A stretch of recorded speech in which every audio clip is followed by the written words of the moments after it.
하나님의 아들이 아니라 사람의 아들이라는 것입니다. 여러분, 이건 굉장히 깊은 의미가 있습니다.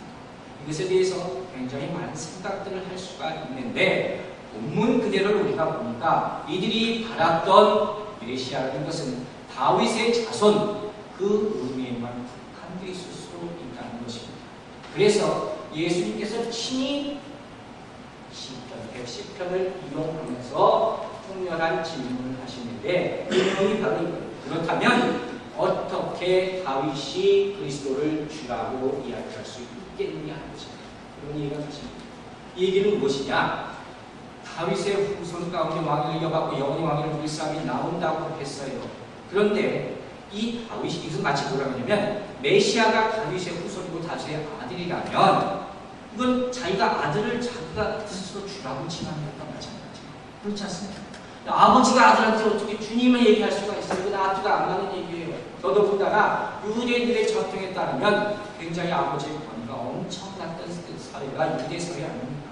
근데 그 사회 가운데서 아버지가 아들한테 주님 얘기할 수 있냐? 이건 앞뒤가 안 맞는 얘기예요. 바로 이 질문을 하는 거예요, 예수님께서. 그러자 이 사람들이 뭐라고 대답합니까? 한 말도 못 대답하는 자가 없습니다. 그게 무슨 일이에요? 듣고 보니까 내가 할 말이 없는, 꿀먹은 벙어리가 되는 거예요, 글자가. 내가 그렇게 주장했거든. 왜 그렇겠습니까? 먼저 가장 큰 이유는 이 얘기를 한 사람이 바로 다윗이다. 여러분, 다윗이 누굽니까?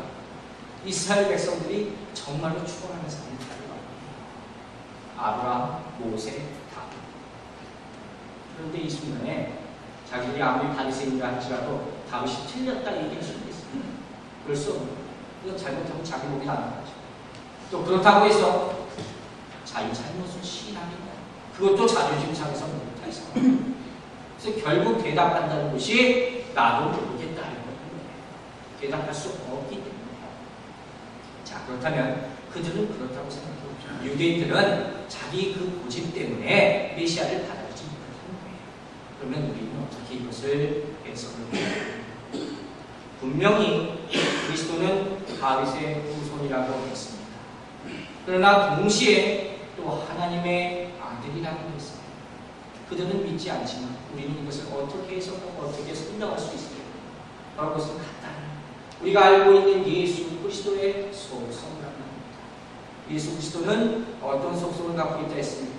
신성과 인성을 동시에 갖고 계십니다. 이게 우리 예수님 아닙니까? 그래서 예수님은 육신으로서는 다윗의 자손임에 분명한 거예요. 성경에 나오는. 그러나 그것 더 이상, 동시에 더 이상 되시는 분, 즉 하나님의 아들이 되신다는 것입니다. 자, 이것을 우리가 그럼 어떻게 증명할 수 있겠습니까? 이거 뭐 제가 만들어낸 얘기가 아니에요. 누군가 설명해 줘야 될거 아닙니까? 그것을 누가 설명하냐면 성경이 설명해 줍니다. 로마서 1장 3절과 4절을 보면 이에 대해서 명확하게 설명하는 말씀이 나옵니다. 제가 한번 읽겠습니다. 이 아들로 말하면 육신으로는 다윗의 혈통에서 나셨고 성결의 영으로는 죽은 자 가운데서 부활하여 능력으로 하나님의 아들로 인정되셨으니 곧 우리 주 예수 그리스도십니다. 여러분 믿어지십니까? 그래서 성경은 성경 말씀으로 해당한다. 우리가 지식이 부족하고 우리가 부족해서 이 하나님의 비밀된 말씀을 온전히 다 깨닫지 못하고 함부로 비난하고 함부로 믿지 않는다, 믿지 못된다 하지 말아요. 어떤 대답도 이가운데 없는 대답이 없습니다.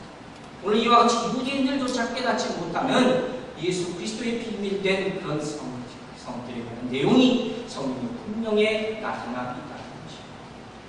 그리고 이 질문은 우리에게도 중요합니다. 왜? 우리 가운데서도 이걸 확실히 모르는 사람이 너무도 많기 때문에. 여러분 수백이 질문해 보시기 바랍니다. 여러분 메시아가 누구라고 생각하십니까? 예수 그리스도가 누구라고 생각하십니까? 단순히 오래전에 있었던 예루살렘에 있었던 유대 한 목수의 아들입니까? 아니면 하나님의 아들이십니까? 여러분 확실한 신앙 고백이 있기를 바랍니다. 주님이 하나님의 아들 되십니다. 그리스도가 되십니다. 나의 구원자가 되십니다. 이라고 확실한 고백이 있게 되기를 주님의 이름으로 축원합니다. 그렇다면 또 한 가지 우리에게 남는 의문이 있어요. 뭐냐면 바로 다윗이 그 당시에 어떻게 그리스도를 보고 주라고 시인했습니까? 얘기하는 다윗은 구약시대의 사람이에요. 다윗이 예수를 받겠습니까? 못 받겠습니까? 그리스도라는 것이 무엇인지 알았겠습니까? 못 알았겠습니까? 그가 어떻게 이와 같은 이야기를 할 수 있었겠느냐? 그 대답은 아주 간단하고 쉽습니다. 바로 오늘 보면 마태복음 22장 43절에 보면 이런 말이 나옵니다. 다윗이 성령에 감동하여 어찌 그리스도를 주라 칭하여 말하라. 여러분 보시면 아시겠지만 우리가 읽은 본문의 내용이 굉장히 흡사합니다. 서로가 서로를 설명할 수 있다. 다윗이 그리스도를 주라고 시인할 수 있었던 이유는 바로 단 한 가지, 성령의 역사, 성령의 도움입니다. 여러분 다시 한번 기억하시기를 바랍니다. 성령은 우리에게 무슨 일을 하게 합니까? 그리스도를 주로 시인하게 하는 하나님의 능력임을 믿는 여러분이 되시기 바랍니다. 네. 성령의 역사가 없으면 주의 말씀을 내가 이해할 수 없다 했습니다. 주를 그리스도로 영접할 수 없다 했습니다. 성령의 인도하심이 없으면 내가 천국을 그리면서 살 수가 없다. 여러분이 성경을 아무리 많이 본다 할지라도 아무리 찬양을 많이 한다 할지라도 성령의 인도하심 가운데가 떨어진다면 그것은 그냥 글자일 뿐이라는 모든 하나님의 말씀은 로고스가 되어있다. 그 말씀. 그러나 그 가운데 나를 향한 말씀이었습니다. 사도행전 본문에도 계속 나오고 있습니다. 마음을 찔리게 하는 말씀이에요.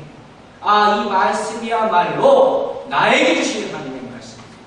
그래서 내 말한 이 일에 모두 다 로고스가 될 때 우리가 비로소 하늘의 비밀이 된 것을 깨닫게 될 줄 믿으시기 바랍니다.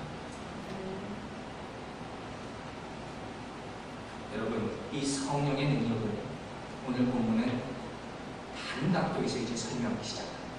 이게 뭐냐? 바로 오늘 보면 사도행전 2장 33절입니다. 자, 33절, 사도행전 2장 33절 함께 읽겠습니다. 하나님이 오므로 예수를 오시되 그가 약속하신 성령을 아버지께 받아서 너희 보고 듣는 것을 부어주시느니라.